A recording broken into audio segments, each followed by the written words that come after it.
Okay, welcome everyone. Today we are with Avihu from Refundprollc.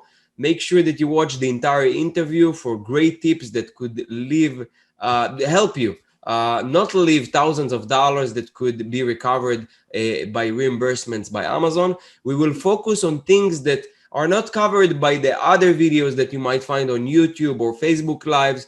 Avihu is a true expert, and I'm sure we'll all learn from him. I'm using his services on my accounts as well.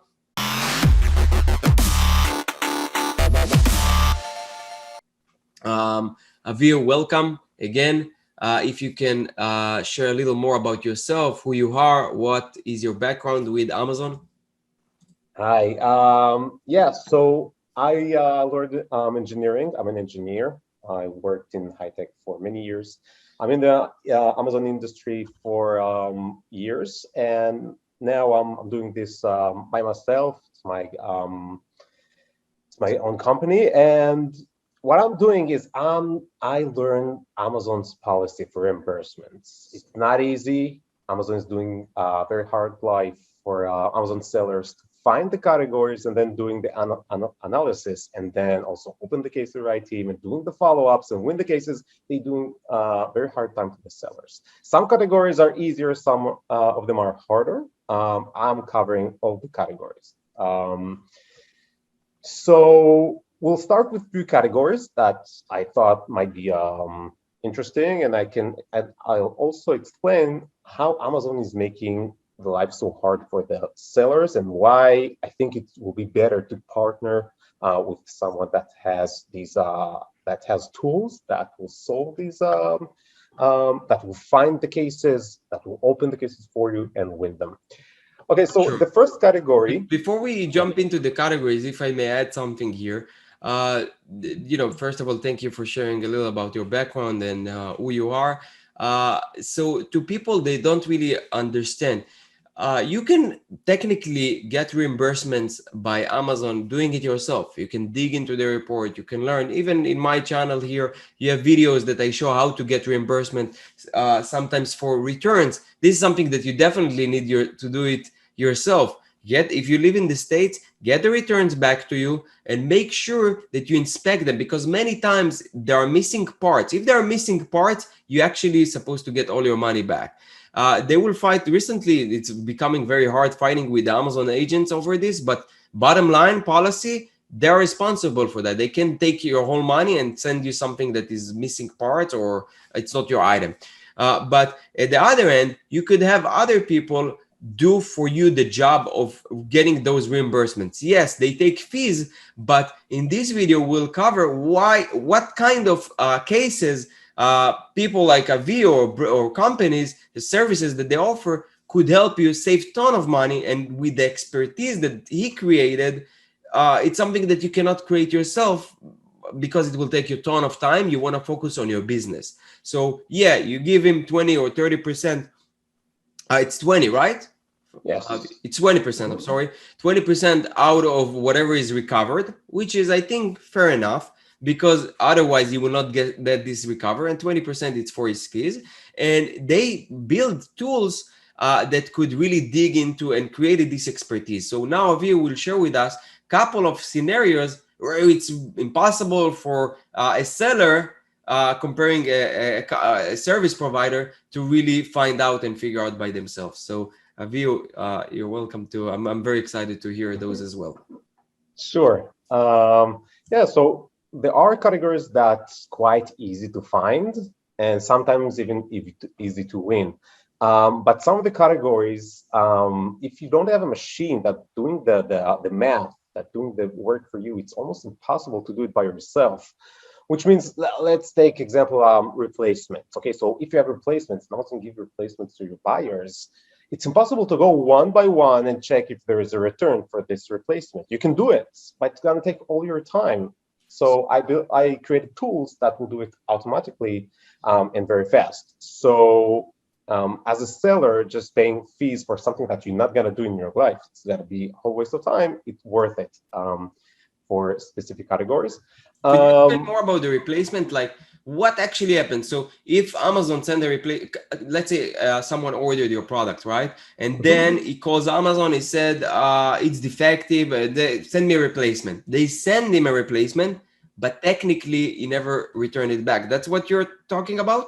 Correct. One Correct. of For them. every Or, replacement, yeah. yeah, for every replacement or refund, by policy, the buyer must return one of the items, either the replacement or the original, and for refunds, only the original. So checking one by one is going to take you years, and it's a waste of time, but I'm doing this in seconds with my tools. Everything is automatically, I'm not doing these also one by myself.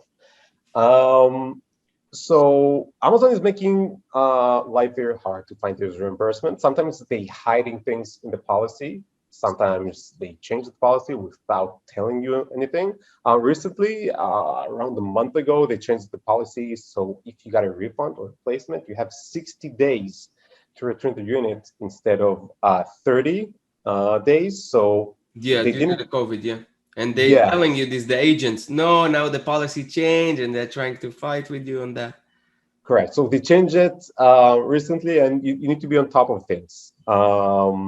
So also in this that area, I'm covering all the reimbursement types, and I'm checking if there are changes. For example, there was a change a few months ago for people that sells TVs. So the policy changed in the favor of the sellers, which is quite surprising. And they said that if someone bought a TV, he must and ask for a refund. He must return the TV in the box in the original shape, which means he's not allowed to open it. And if it was open, you're eligible for reimbursement.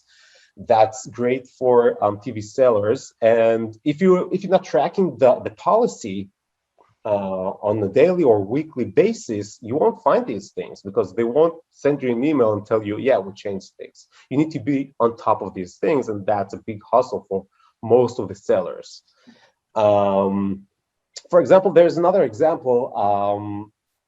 If your buyer returned the unit after 30 days, you Mhm. are eligible for 20% restocking fee. So that's part of the Wow. policy. Yeah, and how can you know this as a seller? I didn't know that, to be honest. Yeah, yeah, and Amazon sometimes will give you these 20%, but sometimes they won't.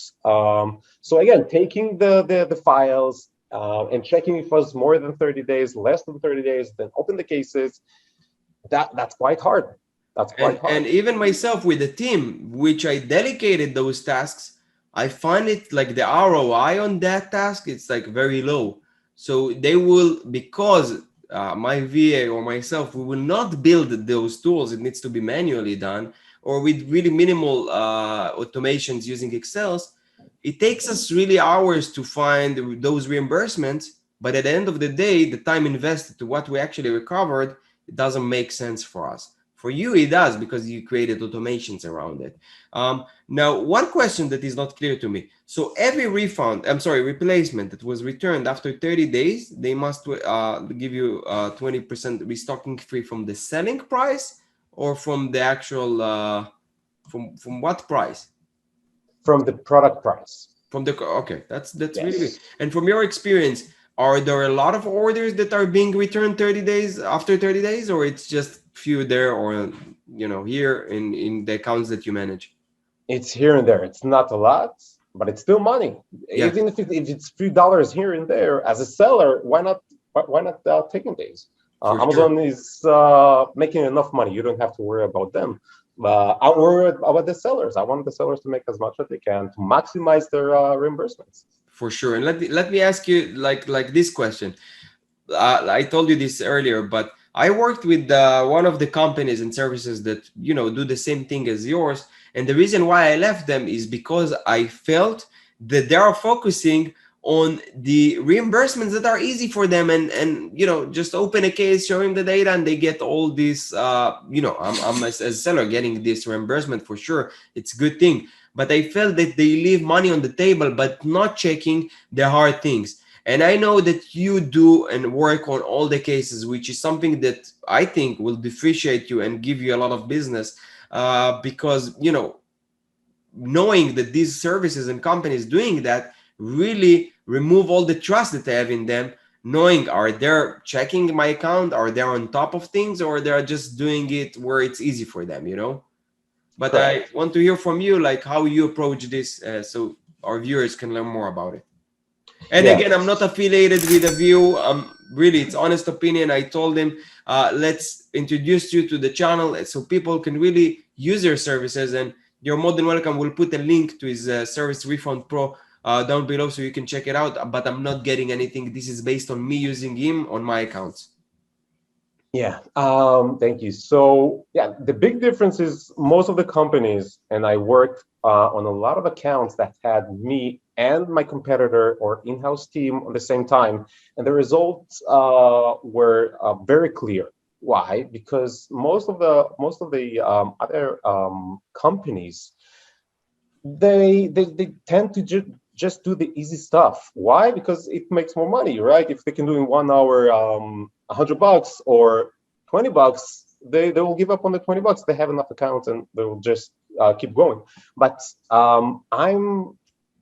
I think the big difference here is that I'm hungry and I'm not leaving any dollar on the table. When I created my program, I designed it so every single dollar that's on the table, I'll identify it and I will claim for it. So right, some of the claims worth more money for me, but I'm gonna claim for every dollar, and I think that's a big difference between me and my competitors. And also as a seller, for you these dollars adds up, and at the end of the day, it's a lot of money. So it's important for you and it's important for me, and I'm not leaving any dollar on the table, and I think that's a very big difference. Yes, yes, that's good. And I hope that this will not change in the future. It won't. My program is already designed and everything is covered in that program, so the money is there. Sometimes for the smaller categories, there's nothing to cover because Amazon gave you the reimbursement already, or there are no mistakes there. But the program is already designed to find every single dollar. Amazing, Yes. amazing. What other types of reimbursements you can share with us that people may not aware of? Okay, so let's go to another category that Amazon just make you very hard life. Let's say that you sold a unit to your buyer and the buyer returned different unit. So you have nothing to do with that unit. It's a waste of time to remove it back to your Sorry to warehouse. interrupt. I do have a case right now going with it. It's a nightmare. It's more than 3 weeks, like for $10, but it's something like it's a principle for me. I will not let them go. They send me a different item. It's not my item, and they usually reimburse me, but this time they are very stubborn. Yeah. So Because you know I can, why? And I'm sorry to interrupt. Because it's the same item. It's just from a different brand. right, right. It happens a lot. So they are like, but look, it's the same item. But I show them, look, this is not my item. This is my packaging. This is their packaging. Look at it.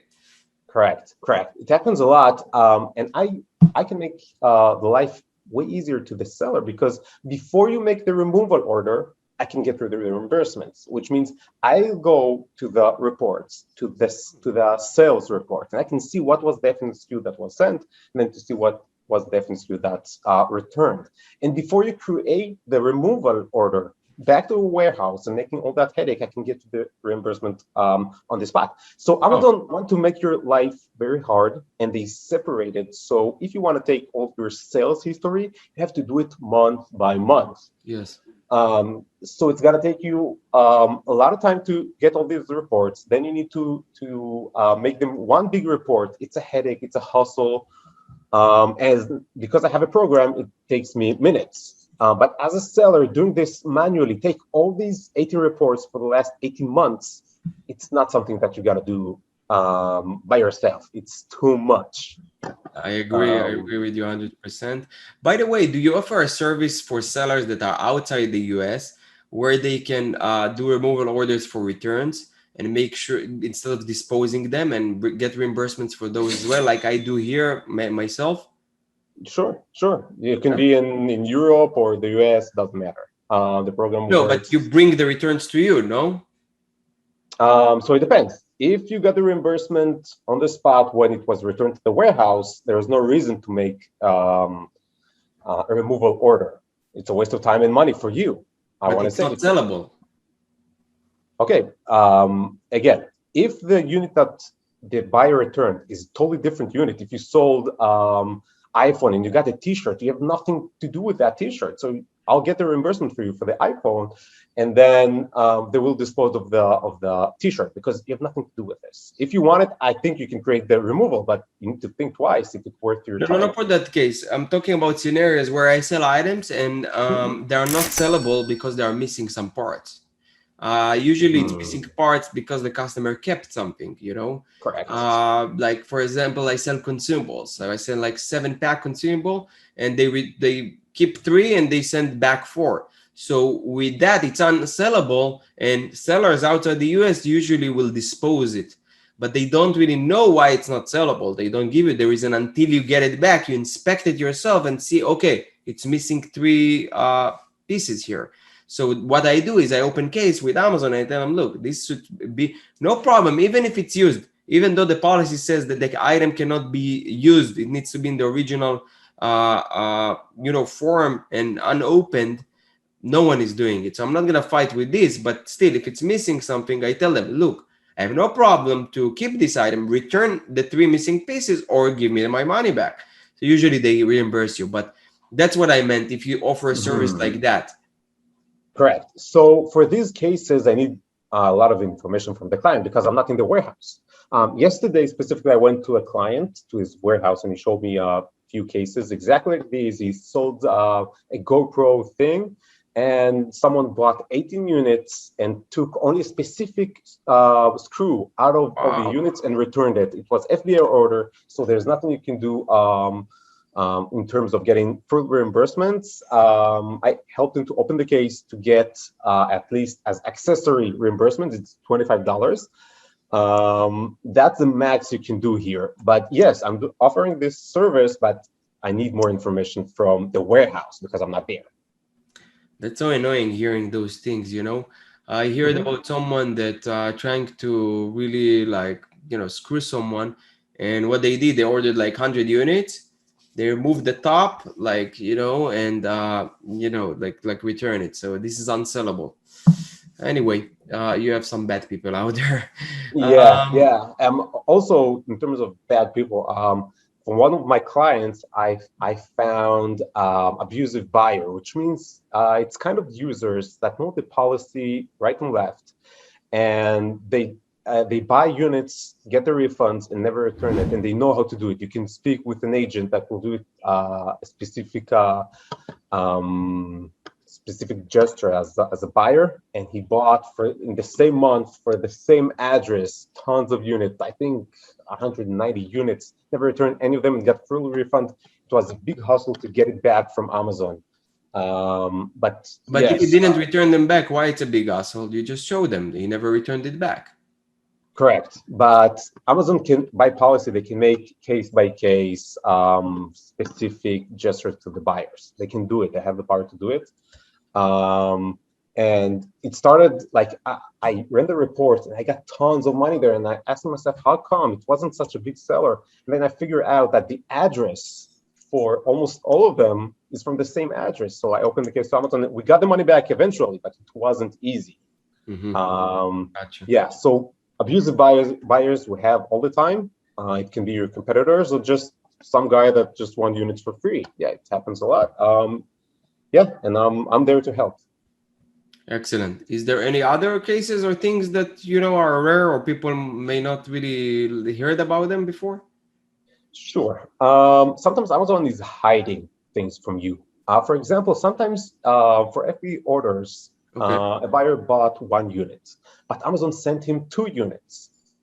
In the report, you will see that they sold only 1. And what happens is the following. The buyer will return 1 of the units because he doesn't need it. And then Amazon will give him full refund because Amazon thinks that he ordered 1, got 1, and returned it. But he just got a refund and got a free unit. So it's hard to find it in the report. Amazon is really. How many actually they took from the inventory? 2 units. You paid. What? It's showing that they took 2 units for that specific order, or they don't show you the connection? They show only 1 unit. that was out. Oh, Actually, 2 units were out. You paid only one FBA fee, pick and pack fees, and it's hard to find it. You need to really be on top of your you inventory to really see need that two tools that units. we will really check. Okay, how many units sold? How many inventory we had at that point? Like we had a case like that, right? Myself in Exactly. Europe, so I'm aware of this. Yeah. Also, there's another category that Amazon recently, I think about a year and a half, they changed a specific report that can help you find reimbursements very easily, and they changed it so it will be a big headache. This report called Inventory Event Details, which means every return that you have to the Amazon warehouse, FBA return, Mm-hmm. you want to know 100% that was back to your inventory, to the shelf. So until a year and a half ago, in that report, they'll show you by order ID, which means you have order ID that was returned, and they can show you the order ID was back to the inventory.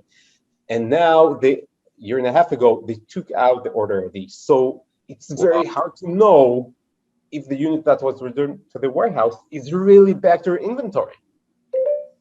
It's very hard to find it. And my program doing this. There are ways that you can cross information and find it, but it's not easy. It's not easy to find it, and Amazon doing this on purpose. Um, but I That's know how annoying. to. That's annoying, and that's why you need someone like you or any other service that actually have the tools to figure those things out. Really, it's like if you have to do it yourself, it's yeah, I think impossible. Yeah, that's too much. Like, you can do it manually. It's gonna take you too much time. Yeah. Yeah. Um, Okay, we have also big category with a lot of subcategories, which called double FBA fees. I can give you an example. Let's say that you have units that cost $22. Okay, so you got $22 from the buyer. Then Nice. Amazon tells you, okay, $1 is for FBA fees. Okay, so you have $21 in your pocket. Okay, now the buyer is asking for a refund because he's not happy with the product. That's okay. So Amazon tells you, you know what? Okay, you need to give back, you need to pay back the money. So they will take from your account another dollar and will give the buyer his $22. Yes. Now the buyer never returned the unit. So you expect him to get these $22 back. These $22 are from your account. You paid already the FBA fees. The extra dollars is for the return unit, for the FBA for the return unit.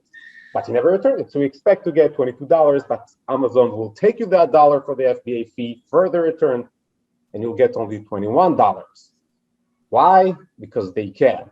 And that's super annoying. And I fight these cases. It's hard to fight them. It's not easy. They'll make you a hard time. They'll tell you, yes, we give you the reimbursement, but you need to explain them. Yes, you give me the reimbursement, but you took FBA fees twice without any reason. There is no return here. So the same thing with carrier damage. There are many subcategories that I'm covering. These cases, most of the competitors, I think 99% of them are not doing because it's harder to win, harder to find, and the follow-ups. Because Amazon agents, as you know, when you open cases in the past, it's not easy to explain to them. They'll make you terrible time with explaining things. But yeah, I know how to open the case and also how to explain to them so they'll understand on the spot how things work and why they really owe me money. So I have another category, which I think is a great example to show why Amazon agents are so hard to explain to them things. Sometimes you It have. can, and I have experience. Many people have experience with dealing with seller central support. This is if you face issues with your normal cases, then for reimbursements, I can guarantee that it's 10 times worse. So it's really annoying dealing with them. And I understand where they're coming from. Of course, they have to reimburse, take money from their account and give you back. They want to be more 100% sure that there's reimbursement is correct and no one will really scam them.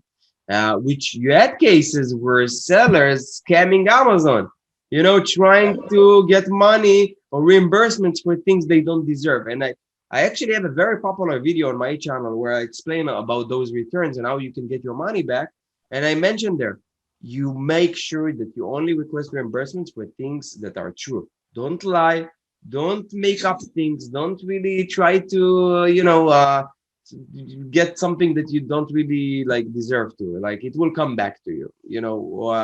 You're a religious guy, Abiyu. I'm not really religious, but I believe that there is someone that see everything. Right, right.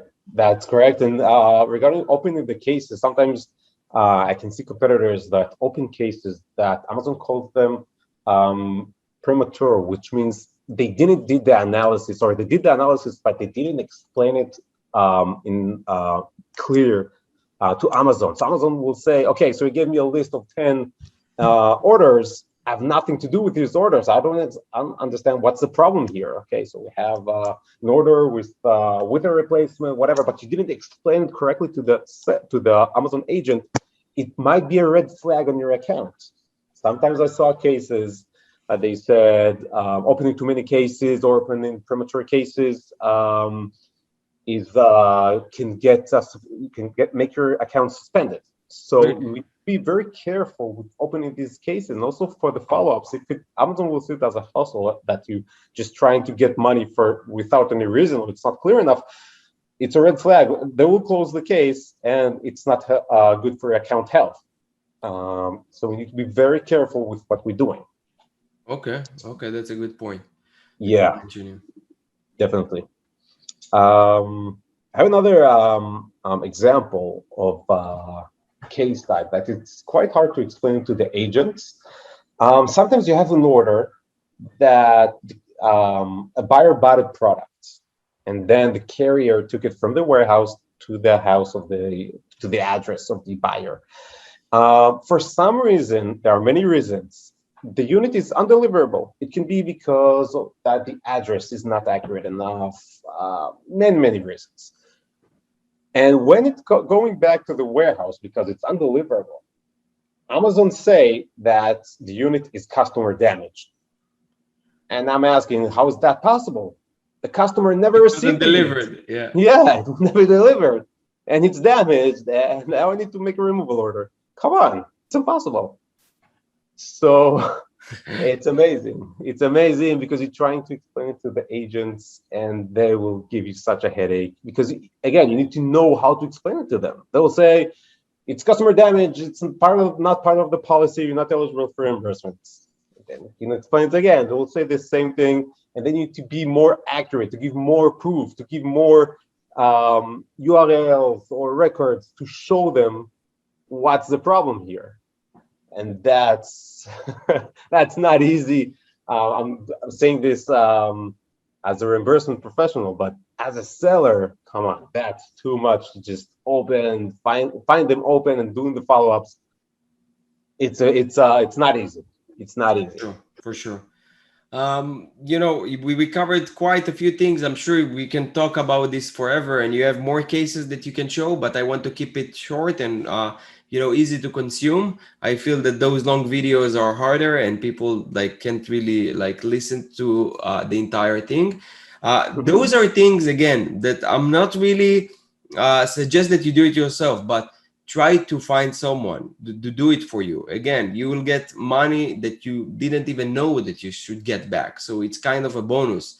And at the same time, you pay the other guy only when there are results. So there is no really risk here for you.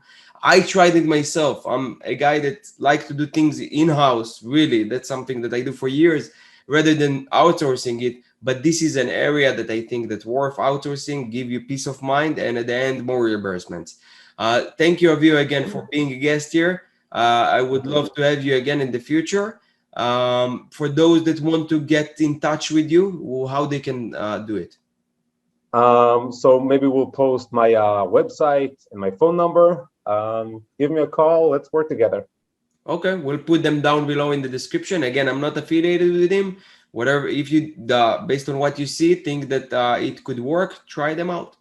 Avihu, thank you again. I wish you a great day, and we'll be in touch.